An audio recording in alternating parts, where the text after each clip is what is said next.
जिना की इब्तदा कैसे हुई, कुरान व हदीस में जिना की क्या सजाएं हैं और दुनिया में इसका क्या नुकसान है। बिस्मिल्लाहिर्रहमानिर्रहीम। अस्सलामु अलैकुम। भूख एक फितरी जरूरत है जिसे पूरा करने के लिए अल्लाह ताला ने रिज़्क़ हलाल के तमाम रास्ते वाज़ेह किए हैं। इसी तरह एक भूख नफ्स की भी है जो एक निहायत मुंहज़ोर जज्बा है, जिसके तहत इंसान अंधा और बहरा होकर सिर्फ एक ही आवाज सुनता है और वो आवाज ख्वाहिश नफ्स है। अल्लाह ताला ने इंसानी जबिल्लत के तकाजे पूरे करने के लिए इंसान को हलाल रास्ता दिखाया है, लेकिन इंसान की फितरत बागी और बेलगाम है जो ममनुआ रास्ते की तरफ तेजी से लपकती है और ऐसे में हलाल की बजाय हराम को चुनती है, जिसका नाम जिना है। कबीरा गुनाहों में सबसे पहले जिना का शुमार होता है, जो कि एक इखलाकी, मजहबी और माशरती बुराई है। इस्लाम में इसको बहुत बुरा फेल समझा जाता है जिसकी सख्त सजा मुकर्रर है। ये ऐसा पस्त काम है जो नस्लें बर्बाद करने के साथ साथ मुआशरे में बिगाड़ और फितना और फसाद का बाइस बनता है। जिना की एक नहीं कई किस्में हैं जिन सब पर पकड़ होगी। क्या आप जानते हैं कि जिना की इब्तदा कब और कैसे हुई? क्या आप ये भी जानते हैं कि कुरान और हदीस में जिना की क्या सजाएं हैं? क्या आप जानते हैं कि जिना के क्या नुकसानात हैं? अगर आप इन सब सवालों के जवाब जानना चाहते हैं, इस वीडियो को आखिर तक जरूर देखिएगा और इसमें बताए गए नुकात को अपनी जिंदगी में शामिल कीजिएगा। इस वीडियो को अपने दोस्तों और खानदान वालों के साथ शेयर करें ताकि वो भी जिना के खतरात से आगाह हो सकें।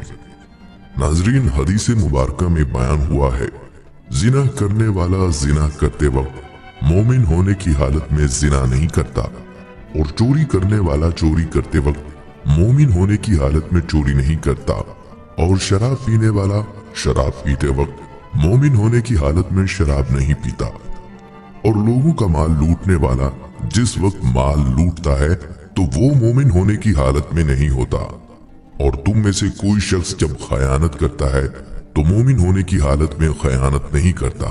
बस तुम इन चीजों से बचो। जिना एक अरबी इस्तिलाह है जिससे इस्लामी कवानीन में मुराद एक ऐसे जमा की ली जाती है जो शादी से पहले या बाद में किसी गैर महरम से किया जाए। चूंकि जिना अपने हयातियाती मानों में जमा ही है जो निकाह यानी शादी से कबल अज़दवाजी जमा के माबैन वाक़या हो और दो मनकूहा मर्द या औरत यानी अपनी बीवी या शोहर के अलावा किसी से किया जाए। ईसाईयत में जिना मकरूह है और कुछ लोग इसे नाजायज समझते हैं, लेकिन मगरबी दुनिया की बेशतर आबादी इस मजहब के लोगों पर मुश्तमिल है। जिना आम है। मजहब यहूद में जहाँ तक जिना की बात है तो इस मजहब की असल तालीमात जो हजरत मूसा अलैहिस्सलाम ने दी हैं और जो यहूद की असल आसमानी किताब जो मूसा अलैहिस्सलाम पर नाजिल हुई थी, उसमें जिना की सजा रजम और मौत है। मुस्लिम उलमा जिना की तारीफ के बारे में मुख्तलिफ नजरियात पेश करते हैं और इस लिहाज से कोई भी ऐसा फेल जिसमें जिनसी तस्कीन अल्लाह और उसके रसूल के बताए हुए तरीकों के खिलाफ हासिल हो वो जिना में शुमार होता है। इन अफ़आल में बोसा, मुखालिफ जिन्स को छूना, जिनसे दहन, हत्ता के मुखालिफ जिन्स की जानिब देखना या जिनसी ख्यालात रखते हुए उसके करीब होना भी जिना में शुमार किया जाता है। उलमा के मुताबिक कुछ जिना ऐसे हैं जिन पर कोई सजा आम हालात में नहीं दी जाती, जबकि वो जिना जिस पर सजा नाफिज होती है यानी औरत और मर्द के जिनसी अज़ा का एक दूसरे में दाखिल होना। इस किस्म के जिना के अलावा दीगर इक़साम के जिना पर अगर फहाशी या हरामकारी की सजा भी हो तो वो अपनी नौयत के एतबार से मुख्तलिफ होती है, ना कि 100 कोड़ों या रजम की सजा होगी।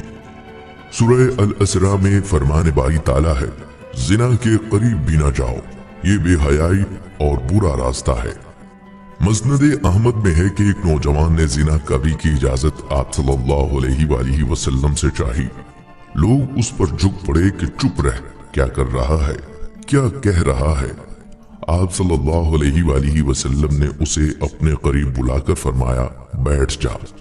जब वो बैठ गया तो आप सल्लल्लाहु अलैहि वसल्लम ने फरमाया, क्या तू इस काम को अपनी माँ के लिए पसंद करता है?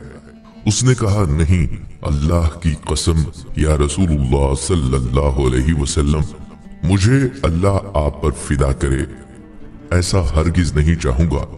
आप सल्लल्लाहु अलैहि वसल्लम ने फरमाया, फिर सोच ले कि कोई और कैसे पसंद करेगा। आप सल्लल्लाहु अलैहि वसल्लम ने फरमाया, अच्छा तो तू इसे अपनी बेटी के लिए पसंद करता है? उसने इसी तरह ताकीद से इनकार किया। आप सल्लल्लाहु अलैहि वसल्लम ने फरमाया, ठीक इसी तरह कोई भी अपनी बेटियों के लिए पसंद नहीं करता।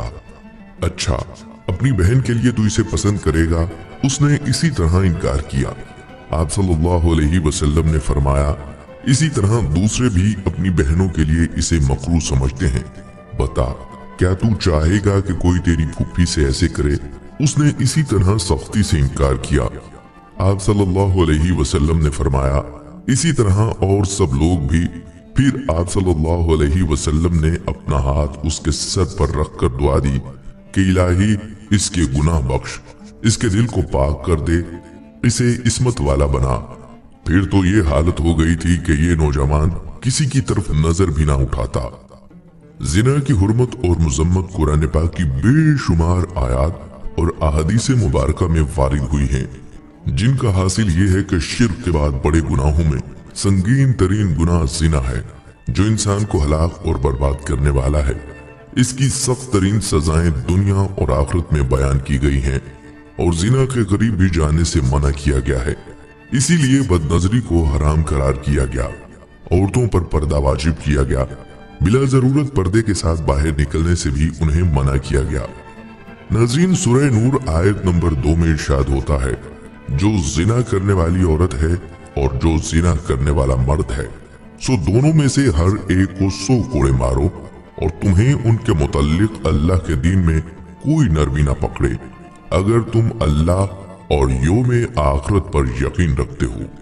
जिना की सजा से मुतल्लिक पहला हुक्म सूरह नूर की आयत नंबर 10 और 12 में नाजिल हुआ था, जिनका तर्जुमा ये है, तुम में से जो औरतें बदकारी की मुर्तकिब हों, उन पर 4 मर्दों की गवाही लाओ। फिर अगर वो 4 गवाही दे दें तो तुम ऐसी औरतों को घर में बंद रखो ताकि वो मर जाएं, या फिर अल्लाह ताला उनके लिए दूसरी राह मुकर्रर कर दे। और फिर जो 2 मर्द तुम में से इसी जुर्म का इर्तिकाब करें तो उन दोनों को इजा दो। शुरू में मर्द और औरत दोनों के लिए इब्तदाई सजा उनको ईजा पहुंचाना था, जिसमें लानत व मलामत और मार पीट सब कुछ शामिल है। अलबत्ता औरतों के लिए ये इजाफी सजा थी कि ता जिंदगी उन्हें घर में नजरबंद कर दिया जाए। ऐसी सजा का हुक्म आर्जी या ता हुक्म सानी है। ये सजा हुकूमत से नहीं बल्कि मुआशरा से ताल्लुक रखती है। जानी मर्द से निकाह का हक सिर्फ जानिया औरत को दिया गया है। अब वो औरत पहले ही शादीशुदा हो तो जिना के बाद उसका मुस्तहिक कोई जानी ही हो सकता है, न कि उसका पहला खामिद जिसका कोई कसूर भी नहीं। इसी तरह ये सजा या कैद जानी के हक में तो मुफीद रहेगी, मगर परहेजगार खामन के हक में खाना बर्बादी का बाइस बनेगी और ये चीज मंशाए इलाही के खिलाफ है। इसकी तायीद सूरह निसा की आयत नंबर 20 से भी होती है, जो यूं है, और तुमसे जो लोग मोमिन आजाद औरतों से निकाह करने की इस्तात ना रखते हो तो वो तुम्हारी मोमिन लोंडियों से निकाह कर लें। फिर अगर वो लोंडियां निकाह के बाद भी बदचलनी की मुर्तकिब हों तो उन पर उस सजा से आधी सजा है जो आजाद औरतों को दी जाती है। दोस्तों, जिना एक बहुत बड़ी बीमारी है, ऐसा गुनाह है जिसके पास से भी गुजरने को मना किया गया है। लेकिन इसकी इब्तिदा जमाना कदीम से ही हो गई थी, जब इंसानों का पहला खानदान जमीन पर आकर बसा था। ये शैतान का हरबा है जिसकी तरकीब में इंसान बहुत जल्दी आ जाता है। ऐसा इससे पहले इंसान के साथ हुआ जिसने जमीन पर जिना की दाग बेर डाली। आइए आपको बताते हैं जिना की इब्तिदा किस तरह हुई। हाबील और काबिल हजरत आदम अलैहिस्सलाम और हजरत हव्वा के हकीकी बेटे थे, लेकिन खुदा की कुदरत देखिए कि दोनों भाइयों के मिजाज आदात व अतवार में जमीन व आसमान का फर्क था। बड़ा भाई काबिल मिजाजन गुस्से का तेज, बदजुबान और फितरतन बुराई की जानिब रागिब था।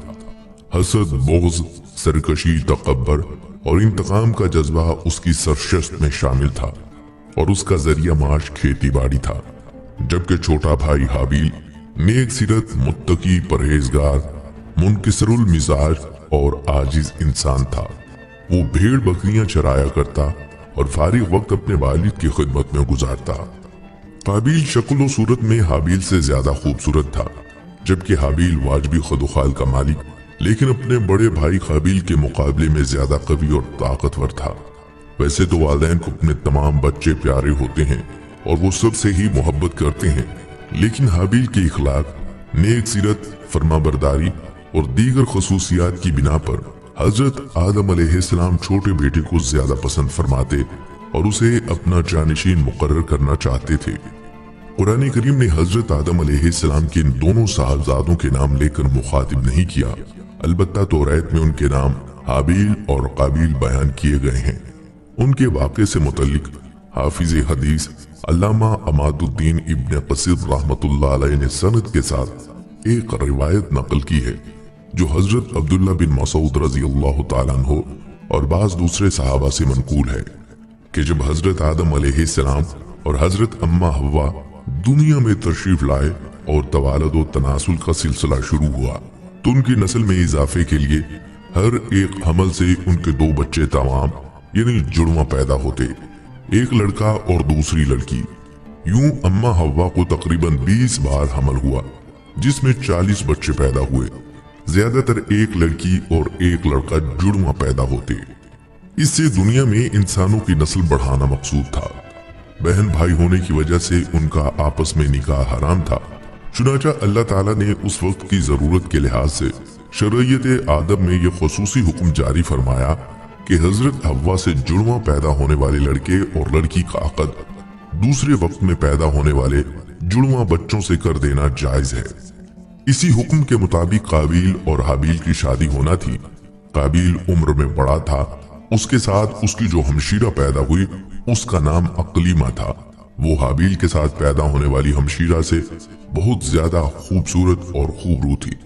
جب نکاح کا وقت آیا تو حسب حکم حابیل کے ساتھ پیدا ہونے والی ہمشیرہ قابیل کے حصے میں آئی، لیکن چونکہ وہ خوبصورت نہیں تھی چنانچہ قابیل نے اس شادی سے انکار کر دیا۔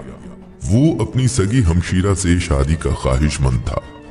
حضرت آدم علیہ السلام نے شرعی قاعدے کے موافق اسے قبول نہیں فرمایا اور قابیل کو اللہ کے حکم کے مطابق عمل کی تلقین کی، لیکن قابیل اپنی ضد سے باز نہ آیا۔ بڑا ہونے کی وجہ سے قابیل خود کو والد کا جانشین سمجھتا تھا، لیکن وہ حابیل کے تعلق سے والد کے خیالات سے واقف تھا۔ اب حسین و جمیل لڑکی سے حابیل کی شادی کے فیصلے نے اسے حابیل کا دشمن بنا دیا۔ حضرت آدم علیہ السلام نے جب دونوں بھائیوں کے درمیان یہ تنازع دیکھا تو رفع اختلافات کے لیے دونوں بھائیوں کے لیے یہ تجویز پیش کی کہ تم دونوں بارگاہ خداوندی میں اپنی اپنی قربانی پیش کرو۔ اللہ تعالیٰ تم دونوں میں سے جس کی قربانی قبول فرما لے گا اس لڑکی کی شادی اس سے کر دی جائے گی۔ حضرت آدم علیہ السلام کو اس بات کا یقین تھا کہ قربانی اس کی قبول ہوگی جس کا حق ہے، یعنی حابیل کی۔ اس زمانے میں قربانی قبول ہونے کی ایک واضح اور کھلی علامت یہ ہوتی تھی کہ آسمان سے ایک آگ آتی اور قربانی کو کھا جاتی، اور جس قربانی کو آگ نہ کھائے تو اس کے معنی یہ ہوتے کہ وہ قربانی اللہ کے حضور قبول نہیں ہوئی۔ قرآن مجید میں اللہ تعالیٰ نے حضرت آدم علیہ السلام کے دونوں بیٹوں کا قصہ قیامت تک آنے والی نسلوں کے لیے عبرت اور نصیحت کے طور پر پیش کیا۔ اللہ تعالیٰ اپنے محبوب رسول صلی اللہ علیہ وآلہ وسلم کو مخاطب کرتے ہوئے فرماتا ہے، اے محمد صلی اللہ علیہ وسلم، آپ ان کو آدم کے دونوں بیٹوں کے حالات بالکل صحیح پڑھ کر سنا دیں۔ جب ان دونوں نے نذرانہ پیش کیا تو ایک کی نیاز تو قبول ہو گئی اور دوسرے کی قبول نہیں ہوئی، تو وہ قابیل کہنے لگا کہ میں تجھے قتل کر دوں گا۔ حابیل نے کہا، اللہ پرہیزگاروں کی ہی نظر قبول فرماتا ہے، اگر تو مجھے قتل کرنے کے لیے مجھ پر ہاتھ چلائے گا تو میں تیرے قتل کی طرف ہرگز ہاتھ نہ بڑھاؤں گا۔ مجھے تو اللہ رب العالمین سے ڈر لگتا ہے، میں تو چاہتا ہوں کہ تو میرا گناہ اور اپنے گناہ دونوں اپنے سر پر رکھ لے، پھر دوزخیوں میں شامل ہو جا۔ ظالموں کا یہی بدلہ ہے۔ पर उसे उसके नफ्स ने अपने भाई के कत्ल पर आमादा कर दिया और उसने उसे कत्ल कर डाला और खसारा उठाने वालों में से हो गया। काबिल ने अपने भाई को कत्ल तो कर दिया, लेकिन अब वो निहायत परेशान था कि इस नाश का क्या किया जाए। ये जमीन पर किसी भी इंसान का पहला कत्ल था। बाज मुफस्सिरीन ने जिक्र किया है कि जब काबिल ने अपने भाई को कत्ल कर दिया तो उसकी नाश 1 साल तक पुश्त पर लादे फिरता रहा। अहले किताब से मनकूल है कि दमिश्क के शुमाल में एक पहाड़ जबले कासियून में वो गार मौजूद है जिसमें काबिल ने पत्थर मारकर हाबील को कत्ल किया था। ये गार आज भी खूनी गार के नाम से पुकारा जाता है। इस बात की सेहत का इल्म अल्लाह ताला को ही है। बाज मुफस्सिरीन ने लिखा है कि अल्लाह ताला ने 2 कव्वों को भेजा। इस्माइल बिन अब्दुर्रहमान मुफस्सिर कुरान हैं और सिदा के नाम से शोहरत रखते हैं। वो अपनी सनद के साथ रिवायत करते हैं कि वो कव्वे दोनों भाई थे और दोनों लड़ने लगे, हत्ता कि एक ने दूसरे को हलाक कर दिया। फिर वो कत्ल के बाद जमीन की तरफ झुका और उसे खोदने लगा। फिर गड्ढे में कव्वे को डाला और उसे दफन करके छुपा दिया। जब काबिल ने ये सब देखा तो पुकार उठा, हाय अफसोस कि मैं इस कव्वे की तरह होने से भी आजिज हो गया कि अपने भाई की लाश छुपा लूं। फिर काबिल ने कव्वे की पैरवी करते हुए भाई को दफन करके छुपा दिया। हाबील की नाश दफनाने के बाद काबिल को वालिद के गुस्से का खौफ था। चुनाचा शैतान के मशवरे पर वो अकलीमा यानी अपनी सगी बहन को लेकर यमन फरार हो गया, जहां उसने सकूनत इख्तियार कर ली और अकलीमा से जिना के रिश्ते पर इस्तवार ताल्लुक कायम कर लिया। यूं वो पहला कातिल होने के साथ साथ पहला जानी भी बना। वालिद के दीन हक को छोड़ने से पहले आतिश परस्ती बाद अज़ां बुत परस्ती शुरू कर दी। दुनिया में कत्लो गारत गर्दी, हसद व फसाद और आतिश और बुत परस्ती की बुनियाद काबिल ने ही रखी। नाजरीन, इस वक्त पूरी दुनिया नफ्स परस्ती और शहवत परस्ती के सैलाब से मुतासिर हो रही है। हर तरफ बेहयाई और उर्यानियत मुआशरती निजाम को नुकसान पहुंचा रहे हैं। इखलाकी इक़दार दिन ब दिन पामाल हो रहे हैं। गुनाहों की कसरत हो रही है और जिनाकारियां आम होती जा रही हैं, जो कि दुनिया की बदतरीन गुनाहों में से एक गुनाह है। और दुनिया के तमाम आसमानी मज़ाहिब में जिना को मजमूम और लायक मलामत समझा गया है। दौरे हाजिर में नौजवान बच्चे जिस तेजी के साथ शैतान के बहकावे में आकर जिना की तरफ आमादा हो रहे हैं, ये पूरे मुआशरे के लिए एक बड़े फसाद का सबब है, क्योंकि ये एक ऐसा गुनाह है कि आखिरत में इसकी सजा हर हाल में मिलेगी। साथ साथ दुनिया में भी जिना के नुकसानात जाहिर होने लगेंगे। आइए अब देखते हैं कि कुरान और हदीस में रसूलुल्लाह सल्लल्लाहु अलैहि वसल्लम ने जिना की वजह से दुनिया और आखिरत में होने वाले नुकसानात और इससे बचने के तरीके को तफसील से बयान किया है। जिना एक खुली हुई बेहयाई है। कुरान पाक में अल्लाह तबारक व तआला ने जिना को एक खुली बेहयाई और घिनौना अमल करार दिया है। जब कोई चीज बहुत ज्यादा खतरनाक और खौफनाक होती है तो उससे नुकसान भी उतना ही ज्यादा होने का इम्कान होता है और उससे दूर रहने की तंबीह भी उसी हिसाब से की जाती है। यही वजह है कि भड़कती आग के करीब से भी नहीं गुजरा जाता, क्योंकि नामालूम कब कौन सी चिंगारी आग के शोलों से बुलंद हो और इंसान को नुकसान पहुंच जाए। इसी तरह जिना भी एक ऐसी ही मोहलक और खतरनाक चीज है कि अल्लाह ने इसके करीब जाने और इसके असबाब से भी दूर रहने की तलकीन फरमाई है। इरशाद बारी ताला है, और जिना के करीब भी न फटको। इसके अलावा एक दूसरे मुकाम पर इरशाद बारी ताला है, बेहयाई के कामों के करीब भी न फटको, चाहे वो बेहयाई खुली हो या छुपी। सूरह अल इनाम। अल्हम्दुलिल्लाह, इस्लाम दुनिया का वाहिद ऐसा मजहब है कि उसने जिना की हुर्मत के साथ साथ जो चीजें जिना की तरफ उभारने वाली हैं, इस्लाम ने उनके करीब जाने से भी मना किया है। चुनाचा मज़कूरा आयत की रूह से नामहरम को देखना, बातें करना या सुनना, उसकी जानिब चल कर जाना, मुलाकात करना, छूना, बोसो किनार करना, ये सब हराम और नाजायज हैं, क्योंकि ये सब जिना के असबाब हैं। लिहाजा इनसे बचना निहायत जरूरी है। अहादीस मुबारका में इनको भी जिना ही करार दिया गया है। दोस्तों, आइए मिलकर अल्लाह ताला के हुजूर दुआ करें कि वो हमें और हमारी नस्लों को जिना जैसी जिल्लत से महफूज रखे और पाक रहने की तौफीक अता फरमाए, ताकि हमारी दुनिया और आखिरत संवर सके। किसी भी गुनाह से तौबा करने का तरीका ये है कि गुनाहों पर सिद्क़े दिल से नदामत हो फौरन गुनाहों वाले आमाल तर्क कर दें, तौबा की नीयत से 2 रकत नफल पढ़ें, अल्लाह ताला से माफ़ी मांगे और आइंदा गुनाहों से बचने का पुख्ता इरादा करें। और अगर शरीयत ने इस गुनाह के लिए कोई कफ़ारा मुतय्यन किया हो तो वो कफ़ारा अदा करें। और अगर गुनाह का ताल्लुक किसी आदमी के हक से है तो वो हक अदा करें या उसे माफ़ कर डालें। अल्लाह से तौबा करें और जिसके साथ ये अमल किया है उससे भी माफ़ी मांगे और आइंदा इस